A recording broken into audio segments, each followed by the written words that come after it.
Welcome to episode 21 of the Catholic Frequency Podcast.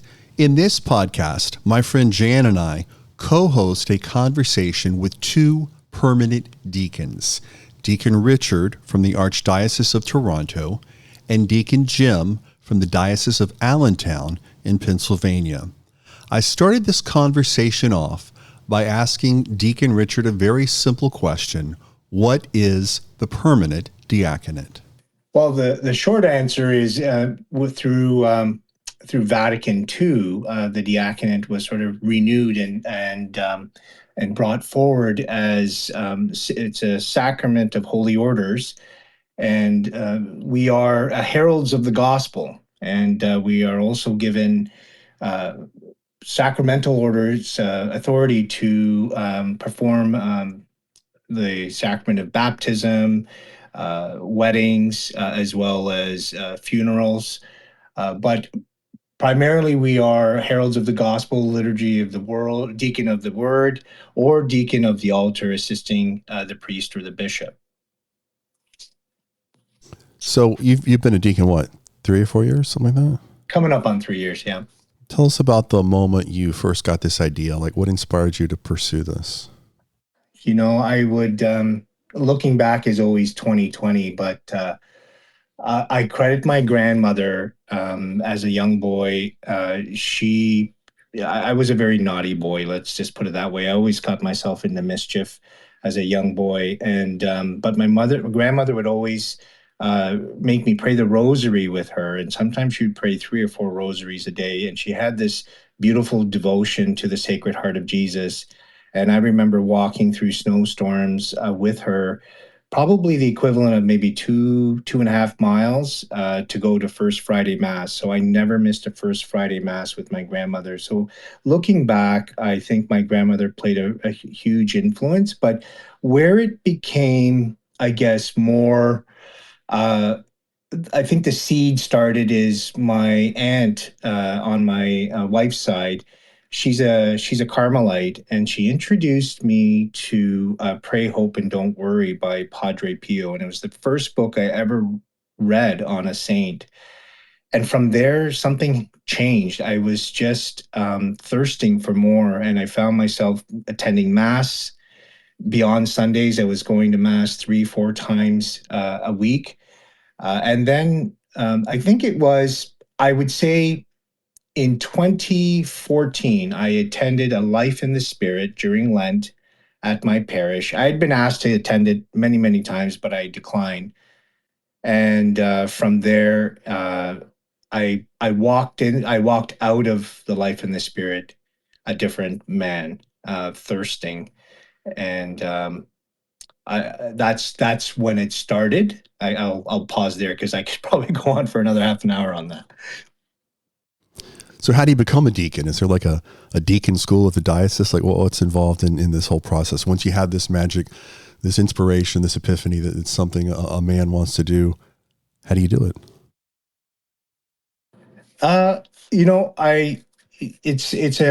Once I felt that was the call, I went on to the Archdiocese of Toronto's website, and I looked, and they happened to have an intake that year. And I remember speaking to my wife. We have 4 children, but our 2 youngest ones were very young, I think 4 and 6. And my wife and I both work full-time jobs. So it was a conversation that my wife and I had. She was very reluctant, very nervous.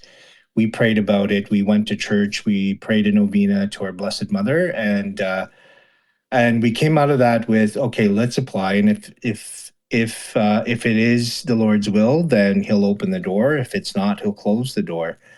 So I applied, submitted my application, and then your application is screened. You have to write an essay. Why are you applying to the Permanent Diaconate? And your application is screened, and then you get a call. You're interviewed over the phone, and then you're invited for an in-person interview, and then you wait for the acceptance or the decline from the seminary. Amazing. Thank you so much for that, Deacon Richard. So we're going to move on to Deacon Jim. Just a few wee questions. First of all, how are you? I'm doing well. Good. I've seen your little circle on X and your posts and things. So it's lovely when you're able to speak to somebody and get to know them and get to hear their voice, and they're not just a circle on X. So we're very blessed. I agree. It really is wonderful. So, a similar question that Shannon asked Deacon Richard: what inspired you to become a permanent deacon? Sure. So just one slight little correction. Deacon Richard and I are not both from Toronto. I'm actually from the Diocese of Allentown in Pennsylvania. And so I was blessed with parents who gifted me with the gift of faith at a young age. God was always part of the equation, always part of our conversation. And actually, we're converts to Catholicism. We were raised in the Protestant faith. And when I was 12 years old, our family began to convert to Catholicism after I was sent to Catholic school for a couple years with my little brother, and just kind of fell in love with the faith. And so it was always part of my life. I even pursued a career in serving the church, and I've served the church in different positions over the last 30-some years. Started out as a parish youth minister, worked as a director of religious education, a parish administrator, and eventually got into Catholic fundraising. And I was a consultant. I was a diocesan development director. I currently work for a group called the St. John Vianney Center, a 78-year-old mission to serve Catholic behavioral health and ministerial needs of clergy and men and women religious all over the country. But the long and the short of it is I was a reluctant vocation. I had served the church for so long, I thought to myself, well, I probably know better than God. At least I didn't say that out loud, but I probably thought I did, in thinking that I've always had the luxury of serving God in my career how I wanted to serve him, right? And it wasn't until my pastor called and invited me. He said, Jim, I have to write the names down of 3 people from our parish, and 3 men who might be good deacons. And I really want to write your name down, but I need your permission to do so. And I said, all right, Monsignor, how can you say no to Monsignor? He called me at home, and I said, I'll go to the meeting. So I went to the meeting, was surprised to see one of my good friends there. And so we decided to start this journey together. And so for me, it was a process. For us, it's a 6-year process in the Diocese of Allentown. And part of it was receiving a master's degree in pastoral studies. And so it was a long journey. And we threw COVID in the middle of all that, the shutdown. Fortunately, our classes were, many of them were held online, remote, through St. Bernard's School of Ministry and Theology. So we were able to keep going through the process. And so we bonded on a different kind of level, going through some different kinds of challenges.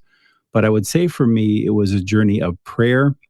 It was a very close journey with my wife, who also wasn't quite sure that was the right thing, but was willing to enter into it and go on that journey with me, and trust in God's providence, trust in his will for our life as a couple, and in his will for me as a man and as a husband. And knowing also that my role as a husband, they tell you this at the beginning, your role as a husband and a father is first in your vocation. It really has to be. And then it's the diaconate, and they very much respect that, and I think that's so critical. But the long and the short of it is, it was a 6-year journey. It probably wasn't until about halfway through that I was really feeling as though, yeah, this is what I want to do. This is the way I think God is leading me. And as I said, it was a lot of prayer, not only with my brother classmates, but also with my wife, most importantly.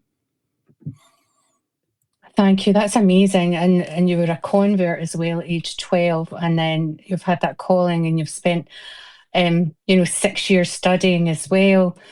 So you've mentioned a few things, the St. John Vianney Centre, and a few things there, Deacon Jim. And sure. And also, I just want to say, I love the name Jim because it sounds very Scottish as well. So, so I love that. So maybe I think I might have a little Scottish in me somewhere. Yeah. I think you do. I think you do. So I'm wondering if you could explain to us what are the sort of daily and weekly responsibilities you have as a deacon? Yeah, absolutely. Well, the first and foremost is to pray. Deacons in our diocese are required to pray the Liturgy of the Hours. I think they're required in every diocese. We're asked to do both morning prayer and evening prayer to begin and end our day. And then we're assigned to a parish, and I was very blessed to be assigned to the cathedral in my diocese, which is not my home parish. There was actually two of us who came out of our parish at St. Anne's, and my buddy got to stay at our home parish, and I was transferred to the cathedral, which I'm not complaining about. It was a great honor. And so you really work out what they call a ministry agreement with your pastor.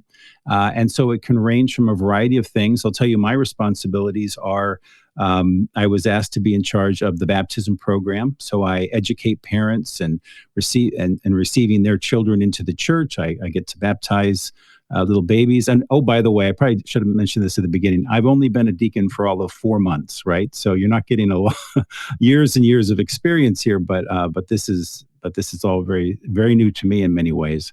But so I'm in charge of the baptism program, again, both educating parents and baptizing the children. In some cases, deacons can lead Bible studies. I also do Wednesday nights. I lead evening prayer, and I conduct benediction for our parish. So our two parish priests offer confessions, and we do a whole afternoon where the body of Christ is exposed through the Blessed Sacrament. And then at the end of the evening at 7:00, I do benediction and lead evening prayer. So that's a wonderful blessing. And I have to say, as a new deacon, the first time I lifted up the monstrance and blessed the assembly, that was like, it was like I did not feel worthy to be doing that. I still don't, none of us are worthy, but I definitely, you have to pray hard about those moments. As a deacon also, just as a side note, it's really important, I think, to frequent the sacraments of reconciliation and confession, to really to bring yourself closer to God through clearing out our conscience, get rid of the baggage, identifying any sins that you may be dealing with. Because for me, serving at the altar, and for all of us, we don't want anything to separate us from that moment, from God, from our duties. And so that's another responsibility. Deacons also fill in different roles. My wife and I tomorrow morning will take communion to the sick and the homebound, and so we do that once a month. They were given a list of different families each month, and it's not something that she has to do, but it's something that we like to do as a couple. I'm a rather tall guy, big guy, and so having a big guy in a black suit come into your house, if you don't know him that well. My wife is 5'2", and a less imposing figure, but a very welcoming and warm presence, so we balance each other out. And it turns out it's really been something, a real blessing for both of us to do that as a couple. So wherever possible, I like to share that ministry with her as a couple, because it's inclusive, and I've found that it brings us closer together as a couple and in our faith. And deacons, as Deacon Richard will tell you, we do a variety of things. This Lent, I'll be leading Stations of the Cross on Fridays. You assist, as Deacon Richard said, we assist at Mass through homilies, through reading the Gospel, through holding the cup and being a minister at the altar, and in a variety of different ways. Some deacons are MCs at Mass, perhaps with the bishop, and really a variety of ways. As much that we can do. What we cannot do is we cannot obviously say Mass. We can't hear confessions. I could hear your confession, but I couldn't give you absolution. But we can't really hear confessions. I'm kidding.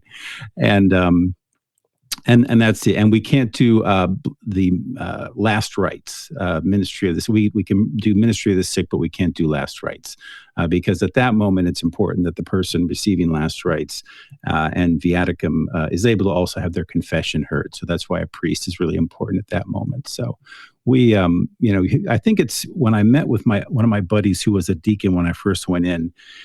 He said it's important to know your place, and if you can be comfortable in your place as a deacon, there's a lot of wiggle room to have a lot of fun and a lot of enjoyment and a lot of gratification in what you're able to do. So I think that's really important to know it's probably I don't know if it's the right way to say it, but it's stay in your lane, right?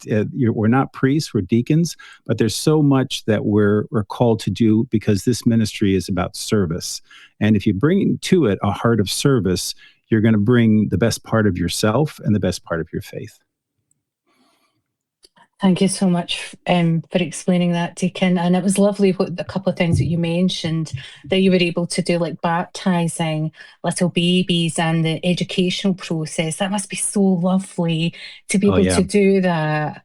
I love it. It was an out of body experience almost. Like, I get to do this. I get to bring this little baby into the church, and I have 3 more this next month, and it's a real blessing. It's also a blessing to be with a young couple at the beginning of their journey as parents and to guide them. I'm 55. We have 3 grown children, so we've been there and done that with a lot of different aspects of raising kids, and so to be present to them and listen to them, and it's a real blessing.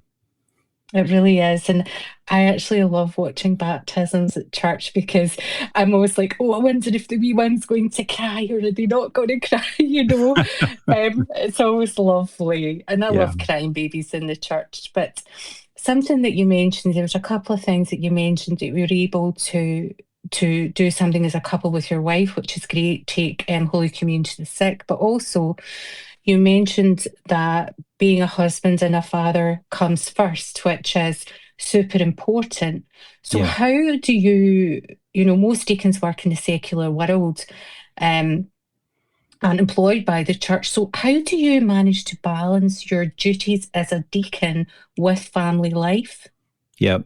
Absolutely. Great question. And it's something that requires close communication with your wife. I am blessed with an amazing woman who I've been married to for 30 years, who also has a ministry online, by the way, Kristen's Crosses.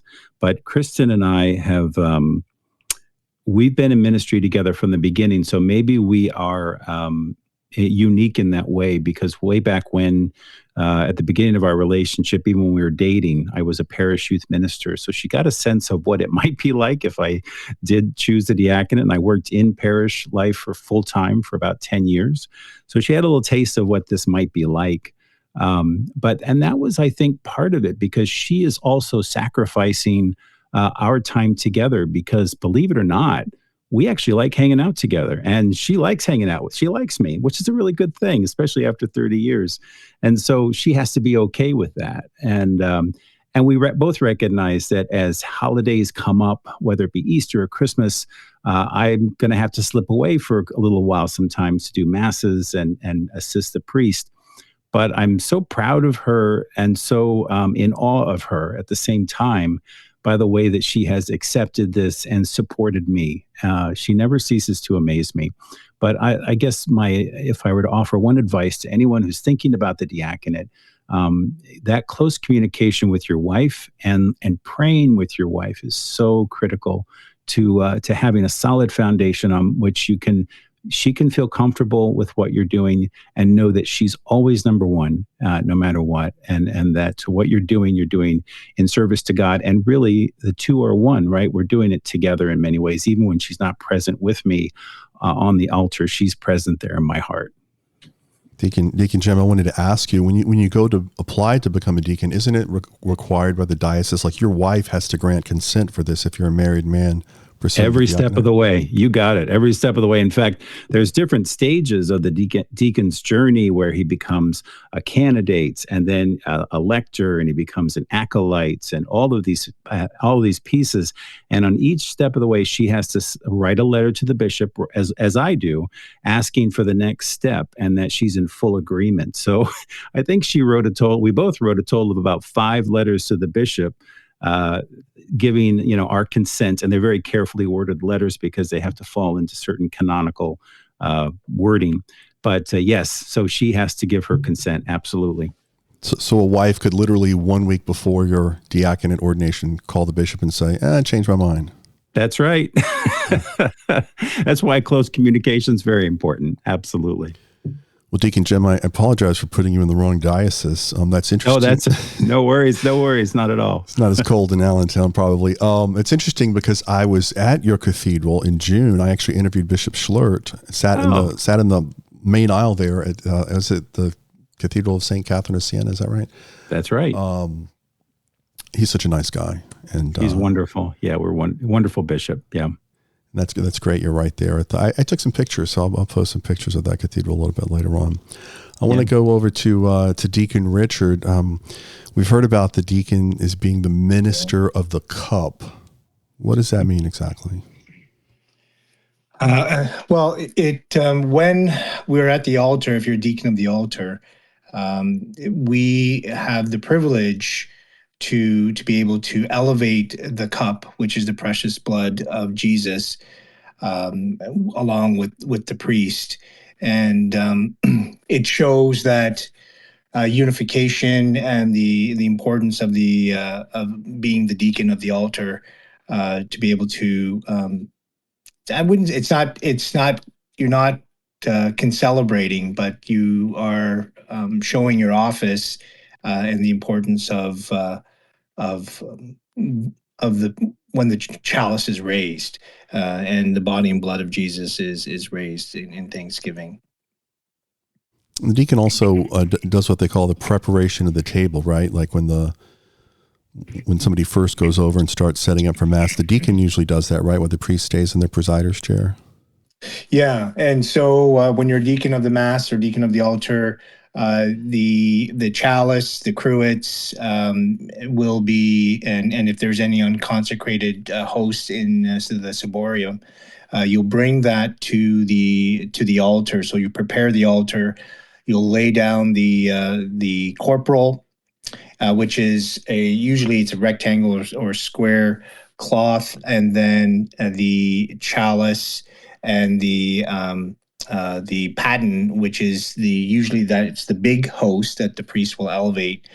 You'll put that on the altar, and then what will happen is that the deacon in my parish on Sunday masses, the gifts are brought forward by parishioners, and so I'll go down. I'll receive the wine and the ciboria along with the altar servers, and we'll bring it up. And then what happens is the deacon will pour the wine. In most cases, again, there are some priests or bishops that are particular, but in most cases, what I do is I pour the wine into the chalice, and then I pour a little bit of water and then offer that to then either the priest. He'll receive it, or I'll place it on the corporal for the priest to begin his prayers.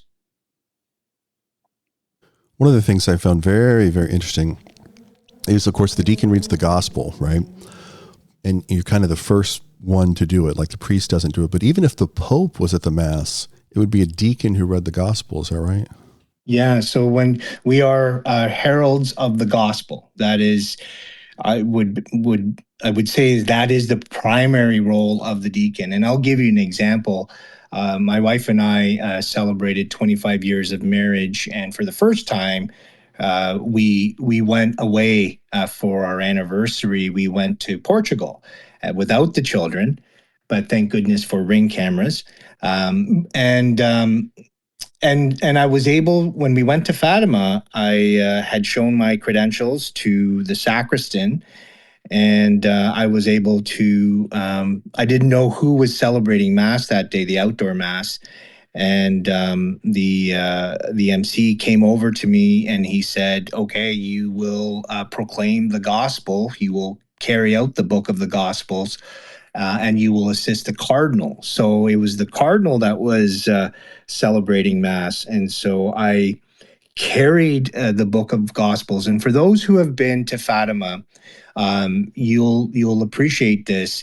The book of the Gospels is encased in this steel, or it's a very heavy piece of metal, and you're carrying it out, and you're processing through the Chapel of Apparitions where our Blessed Mother had appeared. And this is an interesting story. So as I was processing out, and it's a good walk to the altar, to the for the outdoor Mass.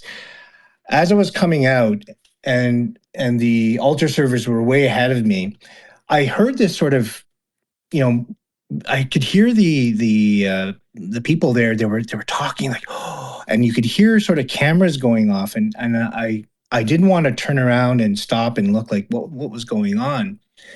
But what happened was there were two white doves walking in front of me in unison.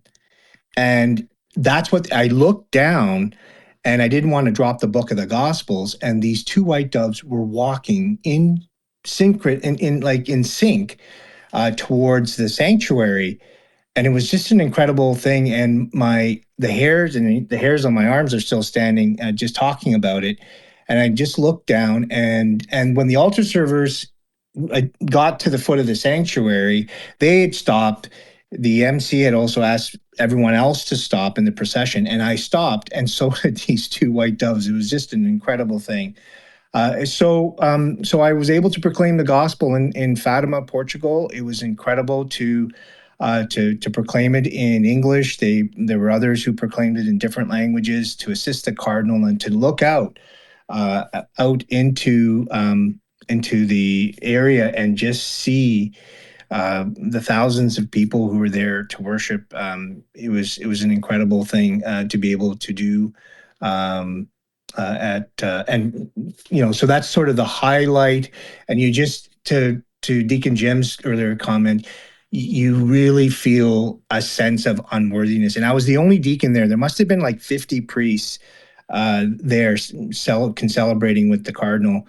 And you look out and you're there and you're thinking, wow, like this is, you feel a little bit of sense of unworthiness, but then you're really thankful for the gift that God is, and thankful that, you answered the call. Yeah, how special to be able to serve with a cardinal. We had a cardinal came to my parish, a cardinal from Guatemala, Cardinal Ramazzini in South Florida 3 or 4 years ago. And I was actually the sacristan, so I had set everything up, and I ended up serving at this mass. And I was told he spoke no English, so we got a Spanish missal, and he spoke a little bit of English, it's kind of everybody does, I guess. But right when they started playing the music to go down the aisle, he said, "Do you want me to do this in English or Spanish?" I said, "Well, I thought we were doing it in Spanish." He's like, "What do you want?" I'm like, "You're the cardinal. Make a decision. I don't know. You outrank me. Whatever you want. Do it in Italian." All right, Jan, how you doing over there? Yeah, just, Shannon, the big smile that's across my face right now because Deacon Richard was talking about Fatima. So most of you know I've got a huge devotion for Fatima. And it's funny because when Deacon Richard and I met, it was just prior to the wedding anniversary, and it transpired that Deacon Richard actually stayed in the same hotel as I stayed in Fatima. So it was so lovely, and just hearing from a deacon's point of view, like I've been in the chapel day apparitions and, been around the sanctuary a lot. So, as laity, so actually hearing it from a deacon's point of view, where he's processing out and the torchlit procession, the rosary, various things, I can totally understand what you're saying. And I couldn't even imagine carrying the gospel or assisting there, because it was just spectacular being there. You can very much feel the presence of Our Lady of Fatima there, very, very much so. So I wanted to go back to Deacon Jim, and I love saying Deacon Jim because it's such a Scottish name. And I wondered, what would you say is the best part of serving the church as a deacon? Sure. Having served the church for a number of years as a lay professional, I recognized the tremendous stresses that our clergy are under. At least here in the United States, we have a real shortage of vocations. And it became apparent to me that and understanding the role of the deacon, our role is to try to make their load a little lighter, to try to carry some of the burden, some of the weight over the responsibilities of the parish, because there just aren't enough priests, at least in our diocese, to go around. And so the role of I think the best role for me, or the best part of it, is just being of service to them, knowing that I contributed to their overall pastoral vision, their pastoral mission, being of maybe the best, maybe even on a more personal level, bringing Christ to others, bringing Christ to the parishioners. Even as a layperson, being a Eucharistic minister is so special to give Jesus to my fellow parishioners and to be present to them. I think is a real blessing, and as I said before, it requires a lot of prayer and a lot of humility to know that, and I think this is the biggest lesson from my formation. It's not about me, it's about Christ. It's about the Eucharist. It's about Jesus. And it's about trying to be Jesus for others. And whatever that means for them, I have to take myself out of the equation and just kind of pray about what is God calling me to do. And so I think the greatest blessing is just being present to the people of God. I will say that through the formation process, one of the great unexpected blessings was getting to know my classmates who are now my brother deacons. And I have developed such great friendships with them. And my wife has too, with their wives and these brothers who are like brothers to me now.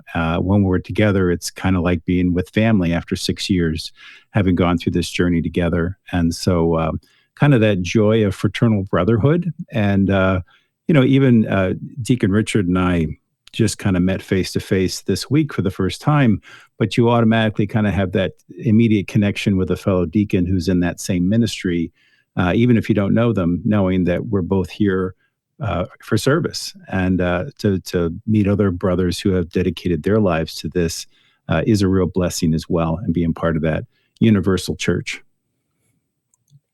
That's lovely, and I'm so glad you were able to meet face to face. That is so special.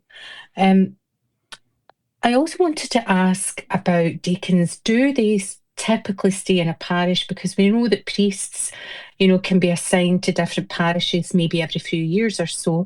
But do deacons normally stay in the one parish, or do they move around to different parishes? I think from my experience of working in a couple of different dioceses is that deacons, most of them tend to stay at the same parish, although it's not unusual for them to need to move if there is a need. In fact, just at the cathedral, the other permanent deacon who was there previously 5 years was just transferred to another parish here locally because the deacon there has some surgery and will eventually be stepping down because he's entering retirement age, and we don't have enough deacons to go around. We didn't have enough deacons to have two at the cathedral, so I won't take it personally that he left right after I got there. But no, that was actually the bishop's decision. but yeah, so it's not unusual. It does happen that they do move around, but I think they move priests around a lot more than deacons. Is that your experience too, Deacon Richard? Yes, absolutely. In our archdiocese, every 6 years the priests are moved, but it's very seldom that a deacon will move. And the only occasions where they have moved, it's because they've moved outside of the diocese. They physically have moved. They're living in another diocese, so that's the only experience that I have. But usually they're there until something else happens. Yeah, that's an important point. We had a friend who was from Connecticut, Hartford area, but he moved down to the Diocese of Allentown for a time, and now he just transferred up to Omaha to be near his kids in his retirement years. So he's actually worked in 3 different dioceses. So you do have that ability as a deacon to move. We're in cold Pennsylvania, so maybe sunny Florida sometime in the future. Who knows? But yeah, we have that option, but not typically. Typically, within the diocese, you would stay where the bishop needs you, or maybe even to sunny Scotland one day. You never know. God's plan. You never know. You'll love it. I hope and pray you and Deacon Richard can come and visit Scotland, or come to America. You would love it. You would love it. Love it. So what advice would you give men who are considering the vocation of a permanent deacon? What advice would you give them? Sure. I would, first thing you want to do is pray. And a very close second is talk to your wife. and really begin that dialogue, I think, early on. Because as I said, it's a journey that you take together. And as Shannon pointed out, she's got to sign off every step of the way. But I think in prayer, for me, prayer was so formative. And while I did pray as a layperson, I prayed much more intently because right from the beginning of the formation process, they ask you to start getting into the habit of doing morning prayer and evening prayer. And I'll be honest, that was not something I was in the habit of doing. And being disciplined in your prayer life is a great joy, and it also brings a lot of clarity, not just in speaking the prayers, but of just listening for the voice of God and asking for what His will is for your life, and also inviting your wife into that same conversation and into that same dialogue. And so I would say a lot of prayer, and also speak to other deacons. And find out what their experience is in the diocese, and they're always happy to share, what it is that they do, and the joys and the challenges too. Our parish deacon would sometimes tease my wife, "Oh, you're going to be a church widow sitting there in the pews all by yourself." When he becomes a deacon someday. And I would say, "All right, Richard, that's enough." but there's a little sense that, there is a sense of that, as I'm up on the altar, my wife, our kids are grown and out of the house. So my wife is going to mass together is something that we enjoy doing, have always enjoyed doing. And so that, again, that's one of the sacrifices that your wife makes. And she has to be okay with that. And she has to be able to put that in its proper context. And so, so that, again, I go back to that communication with your wife, but really talking, I think, with other deacons and asking their experiences too can be really helpful. I will say one other piece that was really helpful to me in my formation and continues to be a source of strength for me today is during COVID, when we were all separated, a couple of my classmates and I decided that we would get together and do evening prayer together. And so we're on a text chain with several other guys, and the group has actually grown over the years, where we call into a conference line at night and we read evening prayer together. And so we create that group was very instrumental, I think, in providing for me a support group, a group that I could just bounce things off of. They bounce things off of me. And so that really helped me get in the habit of doing evening prayer, which is sometimes can be even more challenging than morning prayer. Morning prayer, you get up, at my coffee, I'd send my morning prayer, I'm off.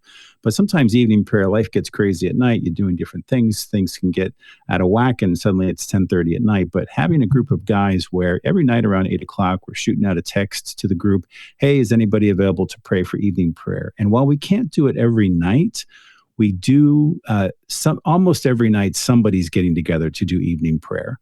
And it's not always at the same time, so you have to be a little flexible. But that was a really important group for me in building even stronger connections and stronger brotherhood, and having even deeper dialogue on what it means, what this will mean for my life and what this will mean for their life, and really a good support group among my classmates. This could probably be a trivia question, but Deacon Richard, if there's a lot of people up around the altar, right? A lot of guys in green, a lot of vestments. There's a way you can tell who's a priest and who's a deacon, because deacons wear a dalmatic and priests wear a chasuble. But how can somebody sitting out in the first pew look up there, and what's the difference between those two vestments? Yeah, so the dalmatics for deacons will have two lines that go across the left and right side. It kind of looks like the letter, I don't know, Deacon Jim, we'd say the letter H. Would that be fair? Yeah, absolutely. Yeah. Mm-hmm. And then priests will have with the chasuble, it looks like the letter Y. It's angled in towards the center of their chest. And so that's one way if you're wearing dalmatics or chasuble. But you'll know a deacon because also the deacon wears a stole. And the stole will go over their shoulder. So it'll sit on their left shoulder and come across their body, and then over to the right side on their right hip. So you'll always can tell a deacon by that way, because they wear a stole, whereas a priest would wear, again, it's their stoles as well, but it goes around their neck, and it lays in front of them on the left and right side. So those are the easiest detections. Now, in the Archdiocese of Toronto, this is probably unique to Canada. Deacons can wear their clerics as well. So sometimes they can. I'll wear my clerics, which means that when I go to a funeral, I'll wear it as a symbol of representing the church, but I'll also have my deacon pin. So you'll always see, and I think in Deacon Jim's profile photo, he's got his deacon pin on. So deacons will wear their pin usually on their left lapel, and you'll see it's a crucifix with a stole going across as well. So that's how you'll know they're a deacon. Funny story. When I got on a flight and I had my my suit on, and it was a business travel flight, but I had worn my deacon pin to a church function, and I forgot it was there. And when I got on the flight, as I was getting off, this lady had said to me, "You're a deacon?" I said, "Yeah, how do you know?" She, "Well, I can see by your pin," and I totally forgot it was there. And then she asked me, "Would you mind giving me a blessing?" I said, "Sure, no problem." So right in the middle of the just at the gate, I gave her a blessing, and so that was it was pretty. That was an interesting moment. But yeah, that's how you can tell a deacon from. And the dalmatic has sleeves, right, where the chasuble doesn't. Is that right? That's right. Yes, that's right. Yeah. Now, you get to do these blessings as a deacon. I know there's some unusual blessings. I mean, there's blessings for a house, there's blessings for a car, but what are some more of the unusual ones people might not know about this in that big book? Well, I have the shorter book of blessings, but there are blessings you can offer for animals. You can offer for I have here a new building, a gymnasium. How about for X accounts? Is there a blessing for that? Only for you, Shannon. Only for you. Absolutely. Right to the dicastery in Rome. See if we can get that added. Yeah, office shop. So there's tools. You can bless tools. Animals, of course. Tools, you mean like if I had a hammer, I could bring it to you to be blessed? Yes, absolutely. Equipment for work. So there is lots of blessings. Now I haven't been asked to bless anything other than I've blessed cars, sacramentals like rosaries, homes, and people, but I haven't been asked to bless tools. I should probably bless my own tools because they seem to be disappearing, and I'd probably find them in my kids' room or something. But yeah, is there a blessing for dinner to lower the calories or something? Yeah. I don't think so. I think they're actually the Thanksgiving blessings are pretty.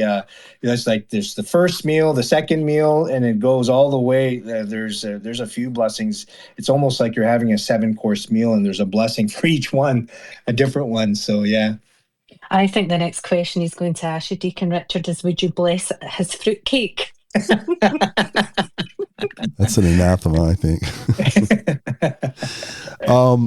Tell us about, because you guys are both permanent deacons, but there's something called transitional deacons. What is that?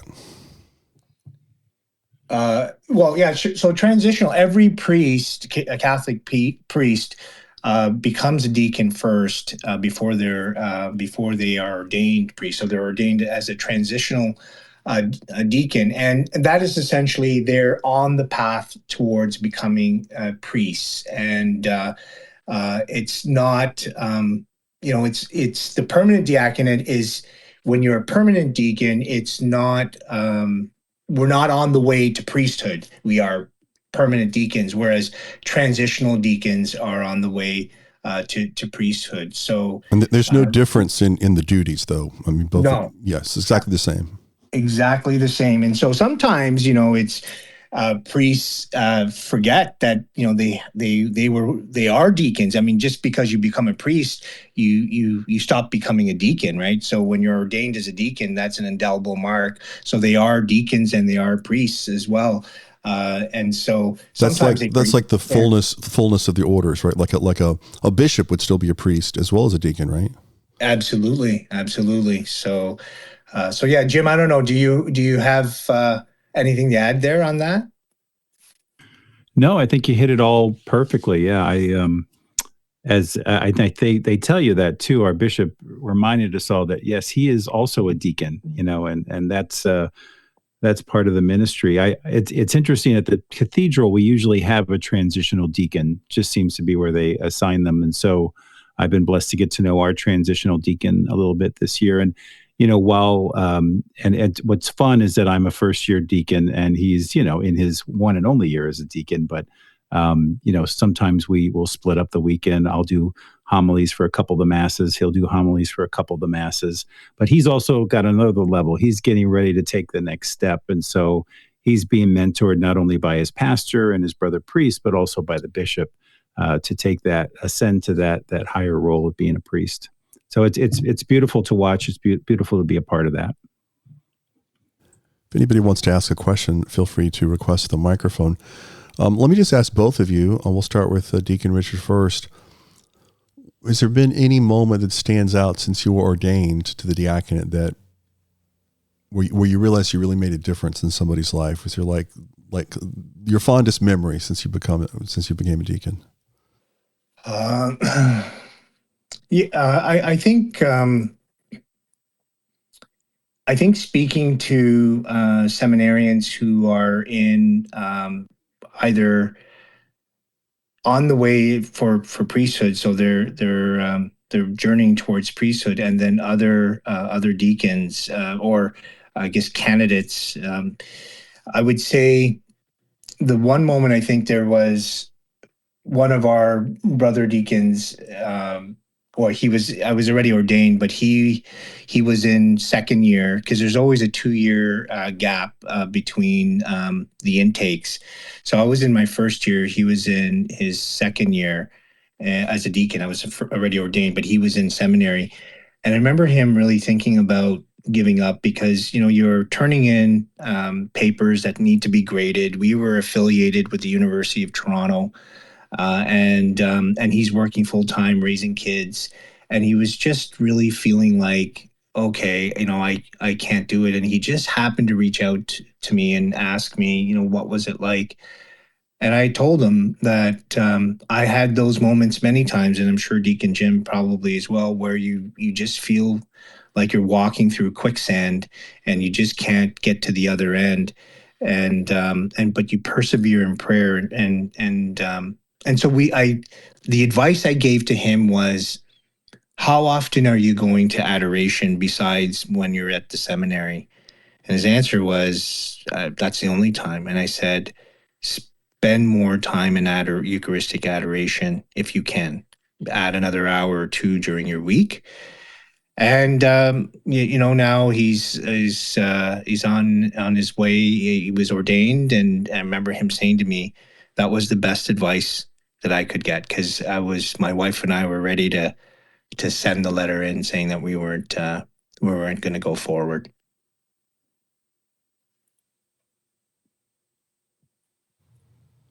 Deacon, I just wanted to mention both you and Deacon Jim. I wonder if you could tell us a wee bit more about the community that's been set up. Yes, I established the Growing Our Catholic Faith community, and it's still in its very early stages. And Deacon Jim and I had a chance to chat about that when we spoke earlier this week, and we really want to be able to grow this community where people can feel nourished and grow in their Catholic faith and be able to provide spaces like this or content where you feel you're growing and because I think I've said this before, and I'll let Deacon Jim also speak to it as well. But Cardinal Collins, who ordained me, he had said to all of us, he said, the longest journey a Christian makes is from their head to their heart. And so we really want to provide that the content and the spaces where you're feeling like you can grow. one thing that's very unique about deacons is most of them are married, are working full time, have children or raising children or have raised children. And so, we go through those everyday struggles, whether it's at work or whether it's at family life. And so we can definitely offer some advice around how to overcome those challenges through prayer, through the Holy Spirit. Deacon Jim? Yeah, I look forward to working with you on that. Let me just clarify for people. When you say community, Sure. you're talking about Deacon Richard, a community here on X. It's a group people can join on X, right? Yes. Yeah, it's pinned in my profile. And Deacon Jim is now a moderator along with Jan. Go ahead, Deacon Jim. I didn't mean to cut you off. No, you're good. This is actually my first Spaces, so thank you for inviting me on it. I'm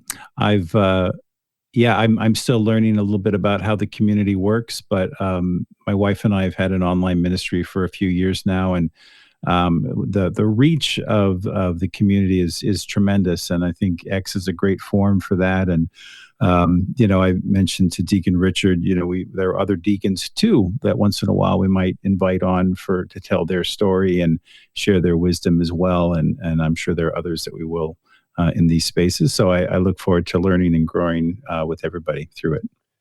It's a blessing, actually, Deacon Jim, when you mention that, because Deacon Richard has been able, you may or may not know this, but we pray the rosary together on X every night and have done come 3 years in May. Shannon also prays the rosary at 8 a.m. Eastern Time, Monday to Friday. And we've been really blessed for the support where Deacon Richard, along with his family, with his wife, with his job, with the church, is able to come on and, speak to us and offer blessings and pray with us. And that's a real tremendous support online, because sometimes online it can be like the Wild West. So it's great. It's really great. So we are really grateful. Absolutely. And I think it also just speaks to the new evangelization and all the various ways in which we're called to share God's love throughout the world. And so, X is a wonderful forum, especially with all the changes that have been made in recent years as far as free speech and the rest of it. I think it provides that opportunity for us to gather in a different forum. So we'll look forward to helping to grow that. And Deacon Jim, I'm not sure if you got a chance to answer that question, but like your most special memory, I know you've got 4 months, so maybe, 4 whole months, yeah. Maybe not as big a history to draw from, but what's been the most special moment? And maybe that was just the day you were ordained. It's funny that the day I was ordained just felt like a blur. I was so tired. It was almost like the day of my wedding. I just, I was so blessed to have my family and loved ones near on that day. And I don't think I slept that well in quite a while that night after it was all over. But I'll tell you just a very, very quick story, because I know we've been going a while here. But one of my classmates, his name was Vaughn, passed away. He received a diagnosis of stage 4 pancreatic cancer a year before our ordination. And we entered together. And to see Vaughn fight in that last year of our formation, it really pulled us together in a special way as a class. And Vaughn, while a lot of guys who were facing that kind of illness, who were most likely going to lose that battle and were probably living their last year of their life, might have stepped down from the diaconate and decided, I'm going to just focus in on me. I'm going to spend a little more time at my beach house. I don't have a beach house, but Vaughn did. But I wouldn't blame him if he wanted to spend a little more time in his last year there. And but Vaughn, I'll tell you, on Father's Day, we were called on Father's Day to go to class. And I was grumpy that day. I thought, oh, come on, Father's Day. It's like one of the few years we get as dads, right? To just, kick back and be spoiled. But we went because that's what we're all about. In the diaconate, Deacon Richard can attest to this. You learn about the word obedience. So obedience, we were there on Father's Day. And I'm sitting there at this table, and we're listening to our formation director give a very good talk. But again, I'm a little grumpy because it's Father's Day, and I'd rather be home. And I look over to my left, and my buddy Vaughn is sitting there. And I'm thinking, at that moment, I felt incredibly ashamed. I thought, here I am complaining to myself that I'm here on Father's Day, and this is most likely Vaughn's last Father's Day. And it was. And where is he? He's sitting here with the rest of us, learning how to be a deacon, learning how to serve God. And that was one of the most moving experiences of my entire formation journey, to see this man sacrifice every minute he could in service to the Lord. The bishop, in his wonderful wisdom, ordained Vaughn a month early, and praise God that he did, because Vaughn passed away just a week before our ordination. So he was only a deacon 1 month of his whole life, and he was buried in his alb, and he was ordained deacon. But we came close with his family, with his kids through the process, and so did my wife, and it drew us closer as a class. And I think as a class, we now have an intercessor that we can call upon. Vaughn, he's not a saint, but he is there praying for all of us, and he was our role model and our inspiration throughout the whole process. So for me, that was the most moving moment so far in this diaconate journey, especially one that was unlike any other that I would ever have in a formation journey. Such a beautiful story. Thank you, Deacon Richard and Deacon Jim. We hope you've enjoyed our conversation with Deacon Jim and Deacon Richard on the Permanent Diaconate. You can listen to all of our podcast episodes on our website, CatholicFrequency.com.